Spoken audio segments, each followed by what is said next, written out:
Major decisions by elected leaders, यानी जो ज़्यादातर देश के निर्णय होने चाहिए, डिसीजंस लेने जाने चाहिए, कंट्री को रन कराने के लिए जो डिसीजंस की ज़रूरत होती है, वो डिसीजंस जो है वो इलेक्टेड लीडर्स के द्वारा ही लिया जाना चाहिए।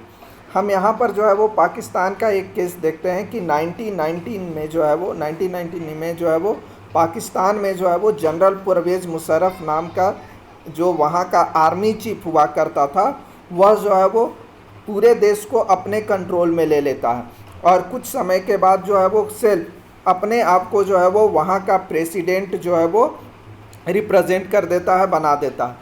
यह जो प्रेसिडेंट बनता है ये लोगों के द्वारा नहीं चूज किया गया, वह अपनी मर्जी से स्वतः जो है वो प्रेसिडेंट बनता है। और ऐसे ही सिचुएशंस को जो है वो हम लोग डिक्टेटरशिप कहते हैं, डेमोक्रेसी नहीं कहेंगे।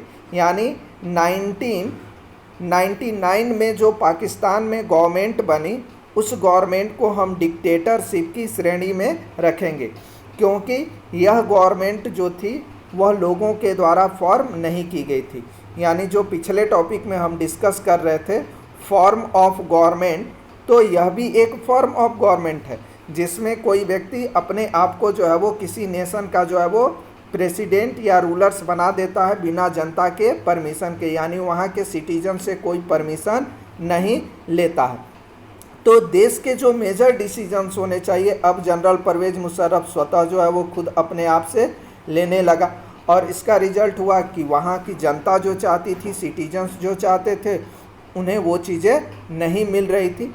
ऐसे सिचुएशंस को जो है वो हम लोग डिक्टेटरशिप की श्रेणी में रखते हैं और डिक्टेटरशिप कहते हैं, जो डेमोक्रेसी से बिल्कुल अपोज होता है, क्योंकि डेमोक्रेसी में जो रूलर्स होता है वो सिटीजन्स के द्वारा इलेक्ट किया जाता है और वहीं रूलर्स जो है वो देश के लिए मेजर डिसीजंस लेने का काम करता है। इसके बाद जो नेक्स्ट टर्म्स आता है वह हम लोग बात कर रहे थे इलेक्शंस की, कि इलेक्शंस कैसे होने चाहिए। इलेक्शंस अनफेयर मैनर्स में भी हो सकते हैं और इलेक्शंस जो है वो फ्री एंड फेयर मैनर्स में भी होने चाहिए।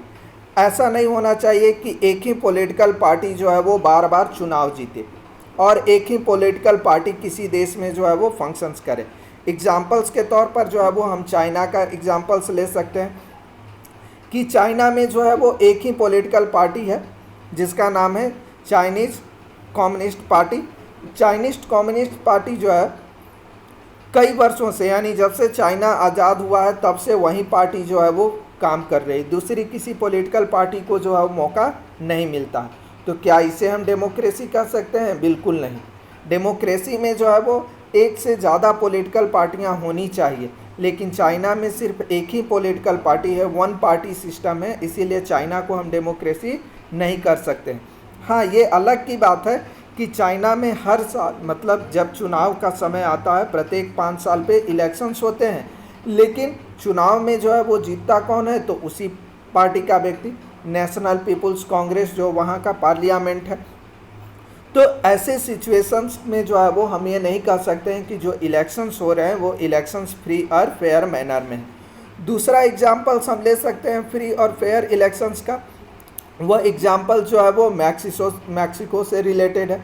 मैक्सिको में जो है वो एक ही मैक्सिको में 6 ईयर पे जो है वो एवरी 6 ईयर पे जो है वो इलेक्शंस होते हैं और एक ही पॉलिटिकल पार्टी जो है वो पिछले कई वर्षों से जो है वो शासन कर रही है, तकरीबन 20 सालों से जो है यह शासन कर रही है। तो यह कहना मुश्किल है कि यह डेमोक्रेटिक है या अनडेमोक्रेटिक है। यह हो सकता है कि यह 20 सालों से यह पार्टी बार बार जो है वो लोगों के लिए अच्छा काम कर रही है, इसलिए चुनाव में जीतकर बार बार आ रही है, लेकिन ऐसा होना बिल्कुल नामुमकिन लगता है, क्योंकि डेमोक्रेसी में कभी भी सिटीजन्स जो है वो गवर्नमेंट से 100% कभी भी सेटिस्फाइड नहीं हो सकते हैं और यह अनसेटिस्फैक्शन ही लोगों का जो है वो डेमोक्रेसी के लिए जो है वो दूसरी पॉलिटिकल पार्टी को लाने में मदद करता है, जिसमें हो सकता है हमारे देश में भी देखिए 5 साल में जो है वो सरकारें बदलते रहती हैं। कोई सरकार बहुत अच्छा वर्क करती है तो वो मुश्किल से मुश्किल 10 साल या 15 साल तक जो है वो रहती है, लेकिन इससे ज़्यादा वह शासन नहीं करती है और कुछ समय के बाद सरकार चेंज हो जाती है। जैसे कि पिछले ही बार अगर की बात करें तो मनमोहन सिंह जो है वो 10 साल तक जो है वो 10 ईयर्स तक प्राइम मिनिस्टर रहे, फिर उसके बाद जो है वो नरेंद्र मोदी की सरकार आ गई। नरेंद्र मोदी जो है वो 5 साल शासन कर लिए। फिर इस वर्ष जो है वो 2019 में चुनाव जो हुआ उसमें वो जीत कर आए। तो ऐसा नहीं है कि एक ही पॉलिटिकल पार्टी लंबे समय तक शासन करे। पॉलिटिकल पार्टियां जो है वो चुनाव जीतती हैं, हारती हैं। ये चेंजेस होना चाहिए जनता के अकॉर्डिंग।